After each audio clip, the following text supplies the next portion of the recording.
ధనుస్సు రాశి వాళ్లకు స్నేహ సంబంధమైనటువంటి బలాబలాలు మరింతగా పెంచుకోగలుగుతారు. సహోద్యోగులు కూడా అన్ని విధాలుగా సహకరిస్తారు. మీరు కష్టపడేటటువంటి పనితీరుకు చక్కని ప్రశంసలు కూడా అంది వస్తాయి. అలాగే రోజువారీగా మీరు చేపడుతున్న పనులన్నీ కూడా మీకు ఎంతో కొంత లాభాలను అందిస్తుంటాయి. ఉద్యోగ ప్రయత్నాలు ఫలిస్తాయి. ఉత్సాహవంతమైనటువంటి కార్యక్రమాల్లో పాల్గొంటారు. ఆరోగ్యం నిలకడగా ఉంటుంది. అనారోగ్య సంబంధమైనటువంటి భావనలు అన్నీ కూడా తొలగించుకోగలుగుతారు.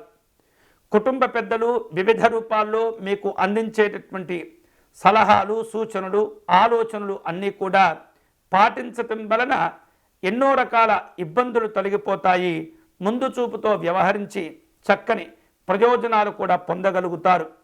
కుటుంబపరమైనటువంటి ఆధ్యాత్మిక కార్యక్రమాల్లో పాల్గొంటుంటారు. స్నేహితులు, బంధువుల యొక్క సహకారాన్ని మీరు సంపూర్ణంగా పొందగలుగుతారు. అలాగే ఈ వారం కొన్ని రకాల శుభవార్తలు వినేటటువంటి అవకాశాలు ఉన్నాయి. గతంలో చేపట్టి ఆగిపోయినటువంటి పనుల్లో మళ్ళీ కదలిక అనేది ప్రారంభమవుతుంటుంది. విద్యార్థులకు ఈ వారం చక్కగా కలిసి వస్తుంది.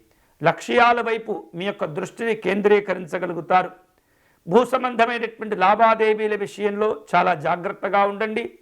ఏమాత్రం కూడా ఏమరుపాటుతనంతో వ్యవహరిస్తే ఎంతో నష్టాలు కూడా మీరు ఇబ్బందుల రూపంలో ఎదుర్కొంటారు. కాబట్టి చాలా ఈ భూ సంబంధమైనటువంటి క్రయ విక్రయాలలో జాగ్రత్తలు తీసుకుంటూ ఉండాలి. వివిధ రూపాల్లో పెట్టుబడులు పెట్టేందుకు కూడా ఆలోచనలు చేస్తుంటారు. రాజకీయ పరమైనటువంటి పరిచయాలను ఉపయోగించుకునే ప్రయత్నం చేస్తుంటారు. సామాజిక గౌరవాలు కోల్పోకుండా వ్యవహరించండి. సాంఘిక జన సంక్షేమ సంబంధమైనటువంటి కార్యక్రమాల్లో పాల్గొంటారు. ఈ వారం శుభకరమైనటువంటి ఫలితాలు పొందేందుకై ధనుస్సు రాశి వారు శ్రీరాముణ్ణి పూజించటం, ఆరాధించటం మంచిది.